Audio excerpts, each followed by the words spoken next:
Driving can be stressful at the best of times. It's a situation that's out of our control. But at the worst of times, it can be an absolute nightmare. Bad driving. Stupid lane change manoeuvres. Those unexpected things. It's a light. We've got first-hand accounts from drivers. Bits of straw were falling off the back of the lorry. Certainly didn't feel like being toast that day. Who came to a grinding halt. When will this stop? This cannot continue. Every street matters. At the moment, it's a postcode lottery. From road users who failed to put their brain into gear. I just thought, this is it, this is the end. Carnage. To extraordinary obstructions. Biblical sea of sheep. Tempers are at boiling point. It's causing a traffic jam. I'm going to have to split two guys apart. And there are matters of life and death. I'm in a car, I'm having a baby. Is the baby going to breathe when she comes out? He's actually landed on a road. It's got a train track going through it. There's a train coming. Oh my God! You'll be grateful you didn't have to endure these traffic jam nightmares. Oh, I've got to get out of here.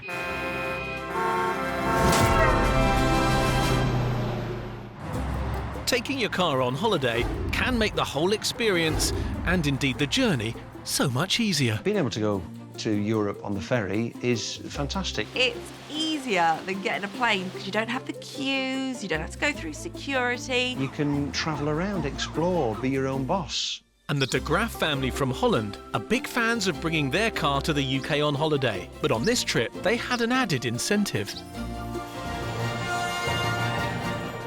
We were there because the kids were going to a Star Wars convention. And Karen knew that this would mean they would have to buy a lot of things. What? Oh my gosh. We always buy a lot because we like nerd stuff. Just not one bit of space left. Everything is full. We were really packed inside. We had a giant TARDIS box in between us and we could hardly move, but it was just a short journey, so we were ready to go. And then we got a text from the ferry company. It said that there was a bit of traffic, so it would be best if we left half an hour early. With Dover in their sights, the de Graafs set off early. After about half an hour's drive, we hit the traffic jam. Suddenly, the cars in front of us started to slow down and then stop completely. However, at this point, the de Graafs were already quite close to Dover. It was just a 20-minute drive, so we could still reach the boat in time. Everyone is getting out of the car because it's bloody hot. We'll get there eventually, and I'll let you know when we're there. Getting out of your car when traffic is stopped on a motorway is not illegal, but it's not advisable for obvious reasons. After about 2 hours in the traffic jam, we realized we were not gonna make our boat, which was supposed to leave at noon. So we decided to eat our lunch then and there on the highway because we were stuck anyways. Tired. The hours passed. We've just all been sleeping, all four of us, in the car on the middle of the highway. We were now stuck in traffic for 4 hours. After a few hours, I really needed to use the bathroom for number 2. When I'm stuck in a traffic jam, I have one, and only one, overriding thought. Please God, don't let me need the loo. The other side of the road was empty. There were some bushes and people just disappeared in them and came back looking, But I thought, well, let's go there. It was not pleasant, and I hope I never have to do something like that again. Must have been an absolute horrendous situation. By now, the de Graafs had been in traffic for 5 hours, and the family's spirits were declining. Looking around us, we saw elderly people, we saw people with small children, we even saw a couple with like a newborn baby. We were barely coping, so how would those people cope with waiting so long? When you were driving, you really had to be alert because at any second the cars could start moving again. and you had to drive for maybe 10 seconds, maybe a minute, sometimes even 2 minutes. Pretty annoyed by the noise of the bus and the lorry. All these idling engines, the noise, lorries pumping it out. You never knew when it was gonna move. It could be 10 minutes, an hour, it could be 2 hours. By this time, they'd been in traffic for 9 hours. Why isn't there anyone giving us bottles of water? Or we don't have any food anymore, just a few snacks. I started to get worried because our water supply was almost gone. Running out of water is absolutely no joke. I have to take my medicine soon, and this is all I have left. And I was also worried about our food and drink running out. It's been 10 hours by now. What if something happens? There's no one here to help us. This is turning into a full day of just sitting in the car. What could you do about it? Just sit and wait? So that's what we did. Finally, water. Someone with huge amount of bottles of water. We're saved. Felt a bit like too little too late. 14 hours had passed, and they were still in the queue. By now it was getting dark, and we realized we have to spend the night on the highway. He's all tucked up. And she's all tucked up. I know.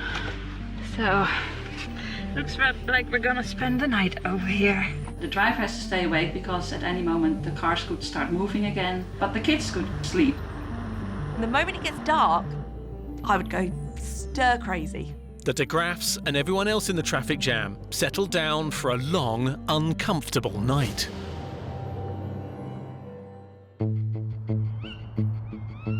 It was 2 a.m. in the morning and we had finally reached the port, and when we arrived finally in our lane it was 3:30. We had been on the road for 18 and a half hours and we were still in England.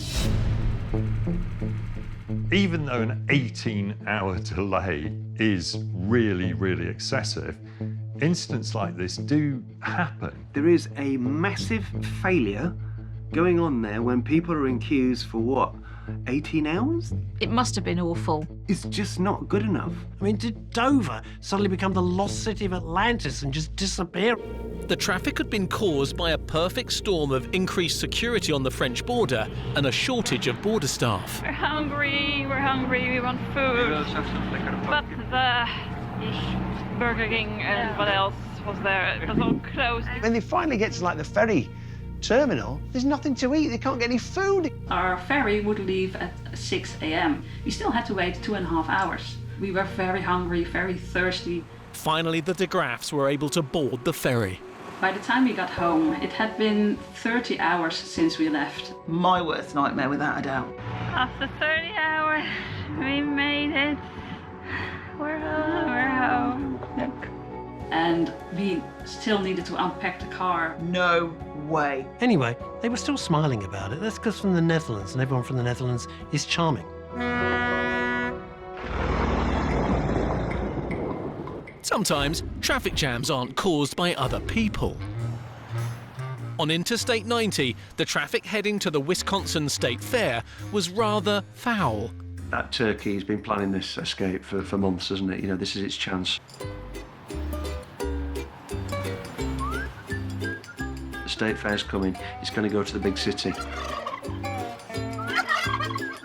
I love the confidence of this particular turkey. Not a care in the world. What's the worst you're gonna do? Nothing. You've got this massive response. 5 cop cars. And can they catch this food? No. The tailback that this single turkey has created. It's astonishing. Closer to home, in Kent, a recovery driver, Joseph, was on his way to a job along the A2 and couldn't help noticing the traffic wasn't moving, but mooing. Seemed to be a build-up of traffic. We've all stopped. It was quite a shock. He suddenly is in an episode of Rawhide.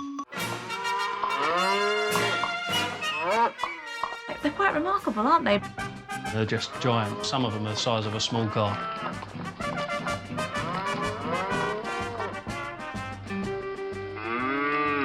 They could probably do some damage if they was to run into your car. They don't seem to be at all put off by the fact that they're on a busy road. But what's their beef? And if you thought that was a lot of cows, check out the sheep blocking this road. One expects to see 1 or 2 sheep, don't you, in the countryside, perhaps? How many sheep were there? 2,000 of them. Swarming all around you.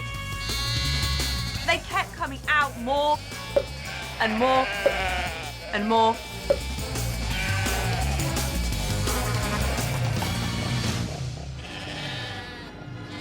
And a dog that just doesn't seem to know what's going on.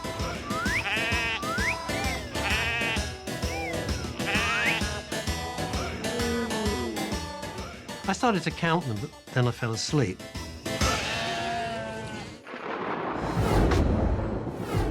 Home to over 12 million people with over 6 million cars, LA's roads lead the US in traffic jams. The traffic in LA is legendary. The roads are gigantic and they're completely full. There is a kind of an excitement to it. So a journey some days could take you half an hour, other days will take you an hour and a half. There's so much more traffic. There's no rhyme or reason. That's how it is in Los Angeles. And one person used to LA's nightmare traffic jams is local resident Luis. Whenever you need to go somewhere, you need to plan ahead because it's going to take you longer to get there. And in January 2022, Luis and his father witnessed a most unusual traffic jam. My father and I were driving down the road from visiting some family when we were passing by an airport here in the valley. Whiteman Airport is a private airfield in a residential part of the San Fernando Valley in Los Angeles.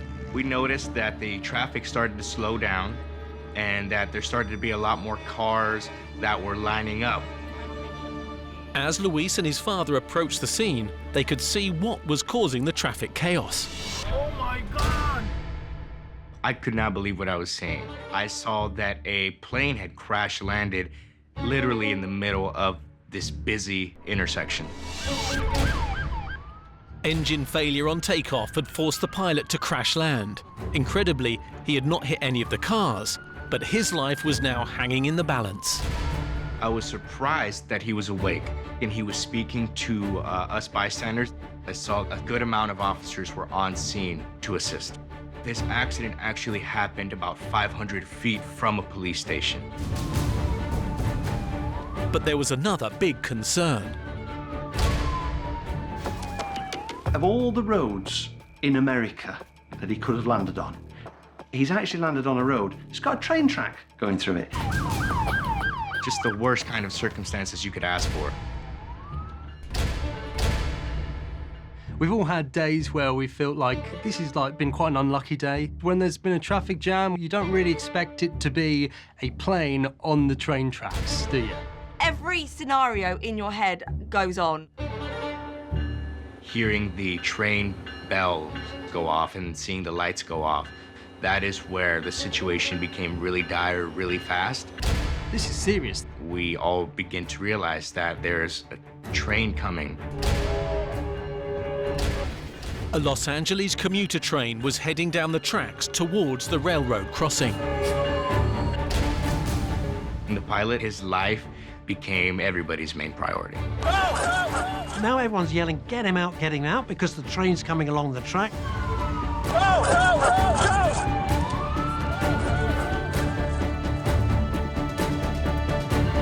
Oh my God! Life and death. Oh my God! Seconds to spare. Oh my God!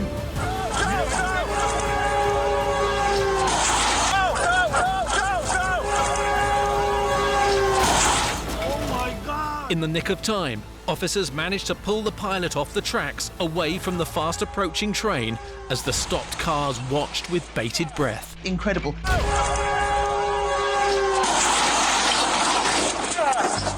Within those 5 seconds is when the train completely destroyed the plane. Bang! And this great piece of wreckage from the aircraft misses Luis by a fraction of an inch.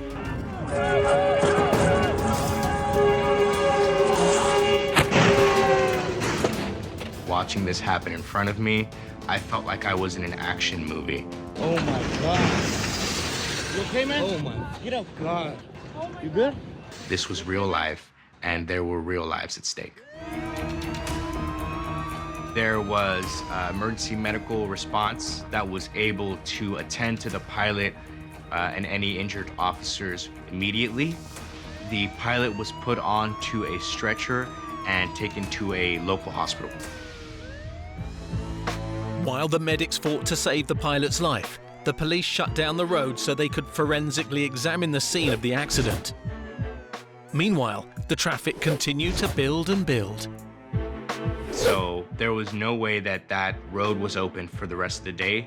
A crash like that would have paralyzed the whole of Los Angeles. Cars stuck in a line, it must have been the worst traffic jam to be in.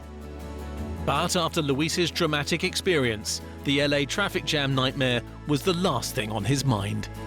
I feel very lucky and very blessed to have gotten away without a scratch. As for the pilot, I am very humbled to know that he is okay, and I am happy to know that nobody was hurt. When it comes to traffic jams, they don't get more nightmarish than London. A survey recently ranked the capital's traffic as the worst in the whole world. It's like Piccadilly Circus, with traffic speeds in central London averaging out at about 8 miles an hour. And one road with its fair share of visitors is as legendary as the Fab Four who famously walked across it. And this is where Beatles fans from around the world come together and can't resist stopping traffic so they can replicate the famous album cover pose with a little help from their friends. You get these fans who wait for the perfect moment to get the photo. It's a busy road. You don't really get perfect moments. A very famous road, but it's a road nonetheless. When you've got people on the crossing who are doing all sorts of crazy things. You're in London, you're trying to get from one place to the next, and then you've got a Beatles fan who's on the crossing trying to recreate this image.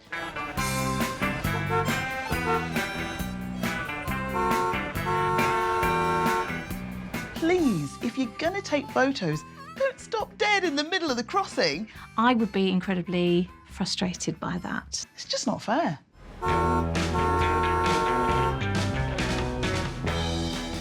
They shouldn't, and they hold the traffic up. But look, hey, come on, let's all live and let live a bit. Have a heart. Not live and let die. Paul McCartney. James Bond.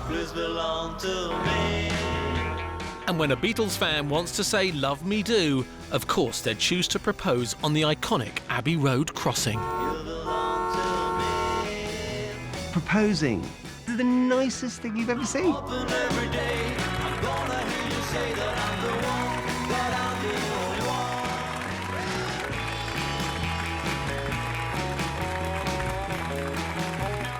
Your heart is just tickled with delicate fingers. I couldn't think of anything worse. It's a private thing between the two of you. It's not for public show. What did she say? Did she say yes? Did she say no? Or did she say help? It would be a no. No, no, no, no, no. This really mundane thing of four blokes walking across the road has become one of the most iconic photos in history. And the cause of major traffic jam nightmares, just because a load of Beatles fans are causing traffic to slow down. I'm sure the residents understand it. It's one of those spots that you must be indulgent. One of the most iconic bands of all time. So perhaps we should just let it be.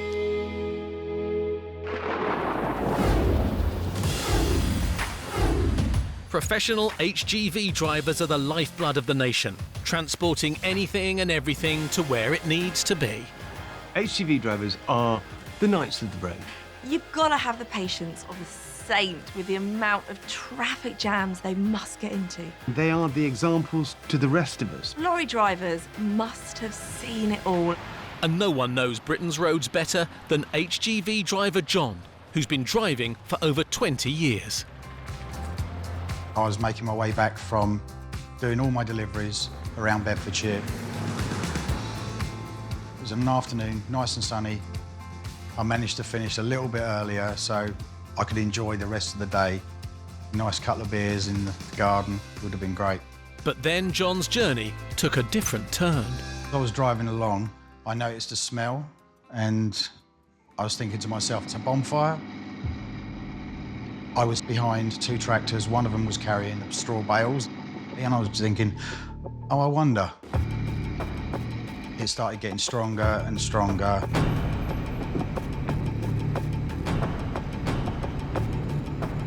Whoa! Bits of straw were falling off the back of the lorry on fire.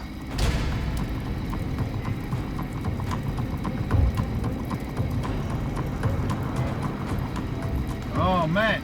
The size of the bits that were falling off the lorry were about a foot square. They were like little bombs. The burning lorry continued on its way, the driver seemingly oblivious to the chaos he was creating behind him. Whoa. People are beeping him and trying to attract his attention. Did they ever look in the mirrors? If you flash the lights, it's not going to work. You can't see the fire. This is zoning out of the worst order.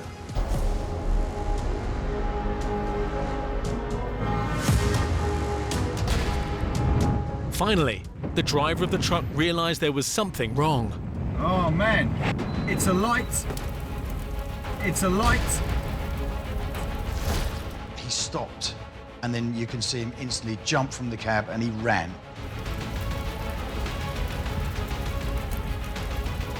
Just when I thought it couldn't get any worse, around the corner came another HGV full of straw, heading towards the fire.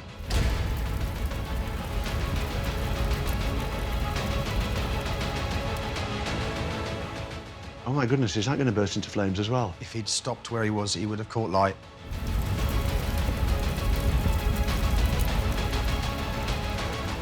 The whole of Bedfordshire is going up in flames today. Oh, gotta get out of here. So dangerous. What if that lorry had caught fire?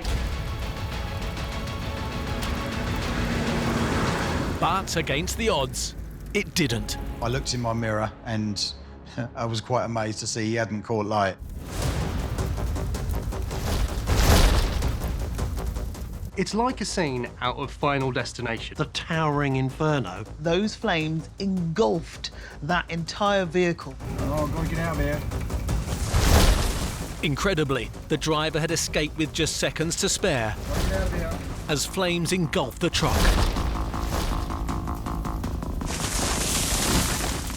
The heat coming off them bales was very intense. Certainly didn't feel like being toast that day, so really had to get away. Yeah, I know, I'm revived. Finally, the traffic cleared enough for John to reverse back to a safe distance. Right, it's a light. At the end, it's almost like a massive funeral pyre. There's a guy with a bucket of water. It was about 15 minutes until the fire brigade turned up, and they instantly took control of the situation. The heat was now too intense for any cars to pass, so John and the traffic building up behind him were stuck for over 2 hours, waiting for the road to clear. I looked behind me and there was just cars everywhere and I couldn't go anywhere. It was chaos. It didn't look like I was going to get my early finish. My afternoon was gone. Whether it's bad weather, or roadworks, or sometimes it's the things you least expect that cause traffic jams. Oh my God! No one's pulling this thing! It's just come loose. Careering down the road. Do not get anywhere near it because you don't know what it's going to do because it's an inanimate object with gravity behind it. This is utterly crazy. Now here's a present nobody wants for Christmas. A traffic jam nightmare. Look at that inflatable Santa. The size of a house. You hear of Santa getting stuck in a chimney? Not on a major road. You've got a 30-foot high Father Christmas. Try and tie it down. Look at Father Christmas now, nose down, in the road, like he's lost all his dignity. If it were me, I just would have popped it. Just deflated it and got on my way. And in Derbyshire, just around tea time, a lorry lost its load, which really took the biscuit. Crumbs.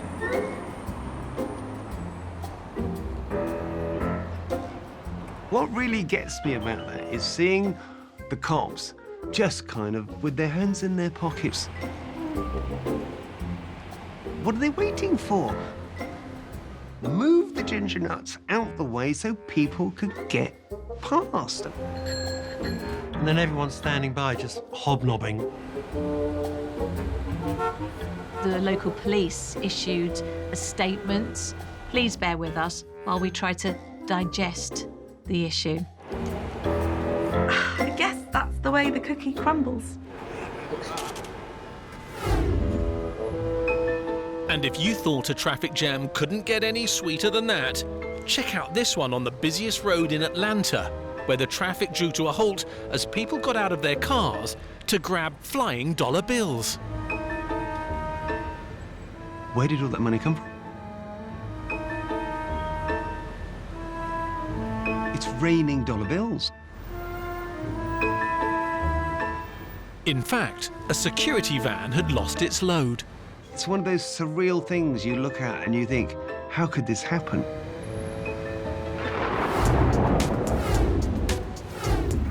A recent survey showed that 38% of driving incidents in the UK were caused by the driver not paying full attention to the conditions on the road. Bad driving. Those unexpected things. People just taking risks.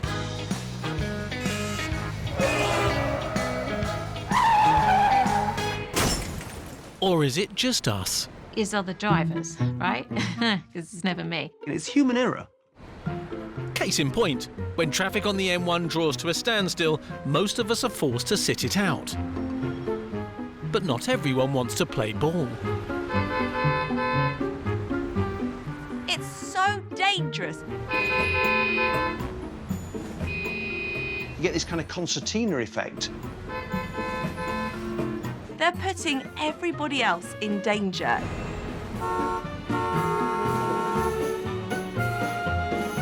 I think it's just a domino effect, isn't it? It's ridiculous. And if you thought that was idiocy, watch this white car going for a shortcut out of a jam. How this guy thought this was a good idea. We're in such a rush to get to work or to get somewhere. Reckless. No patience. Stupid. He's worse than me. If he had waited just a few minutes, the traffic was moving again. And motorist Daniel couldn't believe his eyes when he saw a cyclist in a pickle about to cause a jam. I was driving home. I wouldn't believe I've seen this silly sausage cycling in the dual carriageway on the fast lane, causing mayhem. Daniel pulled over to film the lunacy. It's not illegal for cyclists to cycle on a dual carriageway. It is stupid to go in the outside lane. I was just gobsmacked, to be honest.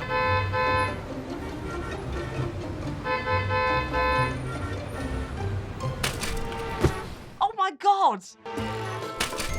There's a kind of a poetic justice when he hits the curb and falls into the central reservation rather than the traffic.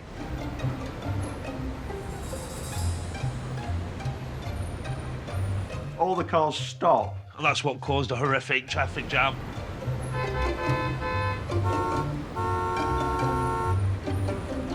Should we have these registration plates so people like that can't do what they do? No, just get off the flipping dual carriageway. Dual carriageways are often popular with drivers as a convenient way of being able to move fast and efficiently without the need to be on a motorway. My favourite roads, without doubt, are dual carriageways. Dual carriageway driving is actually the most relaxing way of driving. They've got gentle bends, you can see miles ahead. You're not having to think much. Darren, who runs a chauffeur service in Belfast, was driving along the A1, a major dual carriageway between Belfast and Dublin, at 11 a.m. one morning. I was on a job for one of my high-end clients. I was going down to pick up one of their managers from Dublin Airport to bring back to the Belfast office. I like to get there early because sometimes the flights can come in early.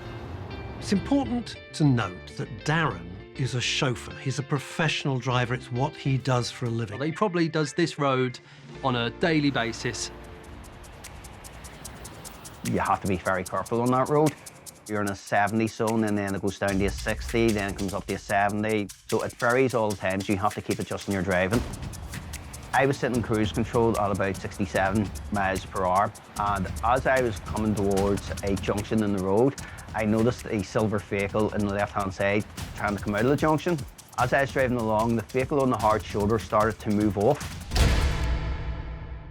He done more than come onto the lane, he just done a U-turn in front of me. I could see it happening. I knew we were going to hit, and I knew there was totally beyond my control. I knew it was going to be a hard impact, and I just thought, this is it, this is the end.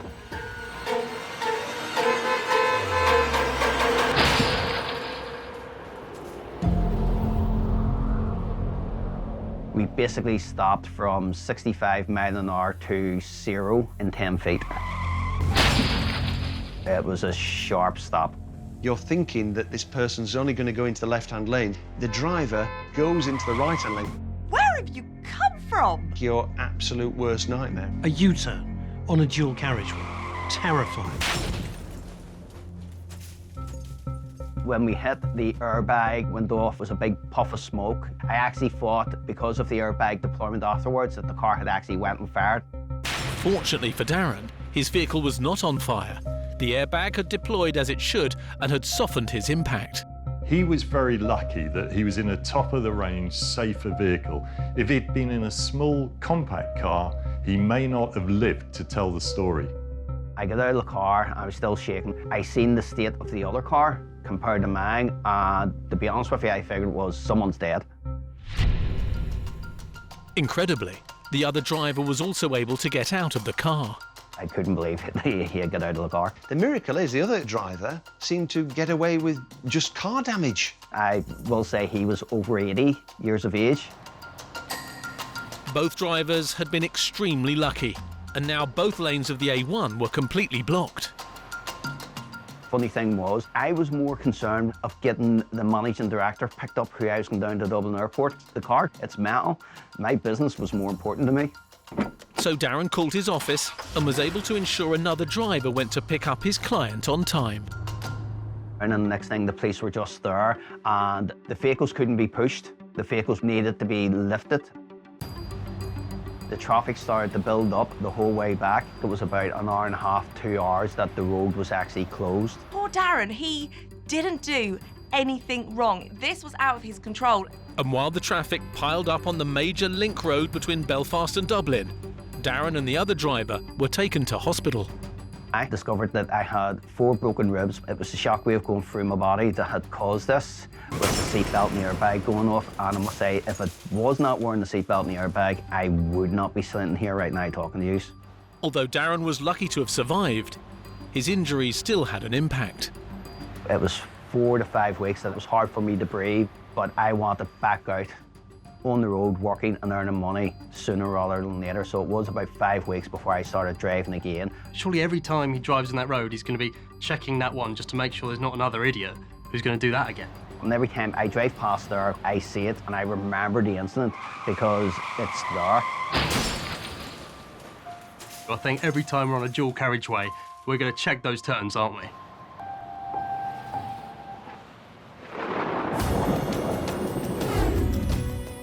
Driving abroad is different from driving in the UK.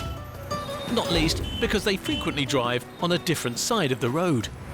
I feel like we're quite negative about traffic in the UK. Go abroad and it is radically different. In America, you could get your driver's license at quite a young age. Then you've got the Autobahn in Germany. There's no speed limit. In Italy, you just need your horn. And then there's Bangladesh.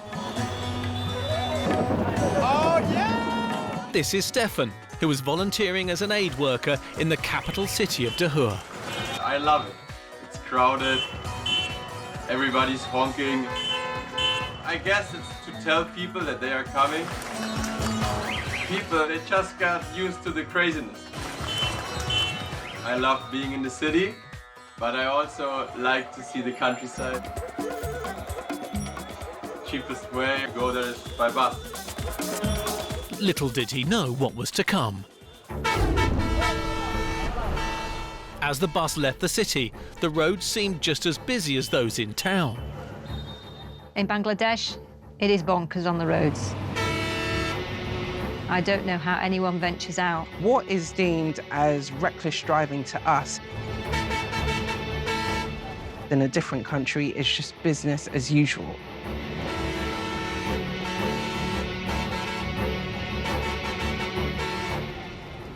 The horn was going every other second. And it was super loud. Every time. This driver would stop at nothing to avoid sitting in traffic.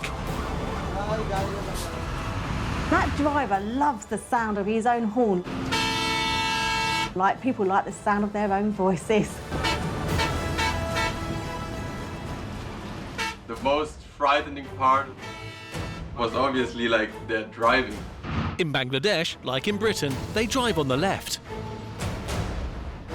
But this driver had other ideas.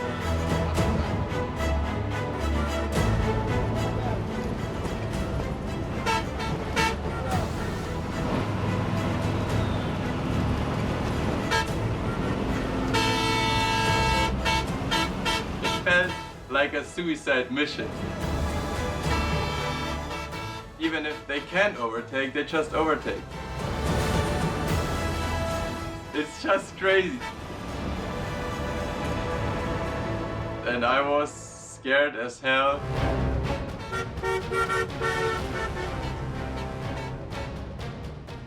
Please stop.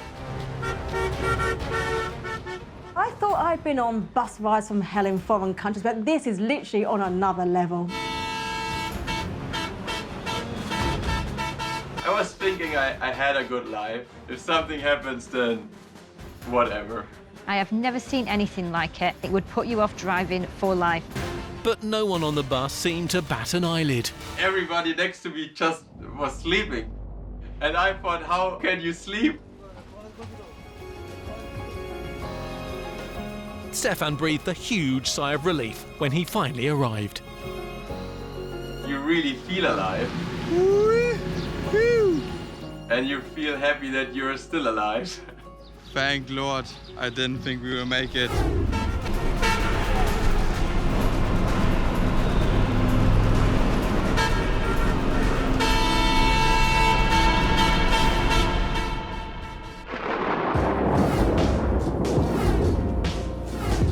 Over the years, we've tried all sorts of techniques to avoid traffic jam nightmares. I'm old enough to remember, driving with the HZ on the seat, looking down, and you didn't have sat navs. Back in the day, when we were all scared of getting attacked by Tyrannosaurus Rex, I was the flying eye. This is Russ Kane, up in the flying eye, 1,000 feet above your street. If you're just coming over Tower Bridge, uh-oh, looking busy there, there's tailbacks. I was looking down from a little plane, telling everyone where to go and where not to go. You don't need that anymore. Technology has completely eclipsed that, and everyone's got a phone. Where would we be without Google Maps? Because without it, well, how would we get anywhere? I use maps on my phone all of the time. But the app doesn't just help us navigate. It shows red lines where the traffic is heaviest so we can avoid it. So they want you to go down these tiny, narrow lanes to save 40 seconds. And I get really, really cross. And if it's a slight detour, I'll always avoid the red line roads. But one day in the city of Berlin, something strange occurred. As traffic built up around the city, several streets appeared to have massive traffic jams as their maps turned those streets red. And yet, they were empty of cars. The problem with sat-navs is that we blindly follow them. And the drivers in Berlin did just that, avoiding the red roads, causing traffic chaos all over the rest of the city. But what was causing this traffic nightmare?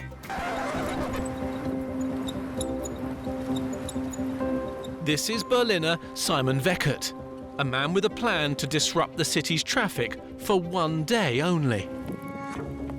It's like a, let's say, fake traffic jam on the one hand, but on the other hand, you could see it also as a red line I draw on the map.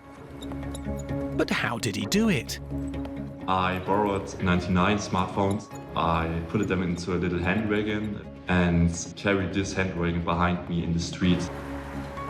With the phone's maps activated, dragging the red handwagon around the city at 5 miles an hour generated the data of 99 people, or indeed 99 cars. So drivers diverted, making those roads empty. But there was a flaw in Simon's plan. There's a huge traffic jam on this road, so I'm going to divert and use another road, thereby causing actual traffic jams. Although Berlin has over 2,000 bridges, diverting the traffic from just one inevitably took its toll on an already overcrowded city. But why did he do it? I would describe myself as an artist working with technology. Maybe on the other hand also like a hacktivist. He's making a point. Just bizarre. It's a social experiment. Bit bonkers. There was, for example, one bridge just in front of the Google headquarters in Berlin, where I thought it might be interesting to generate a virtual traffic jam. But he's an artist, and that's what artists do, right?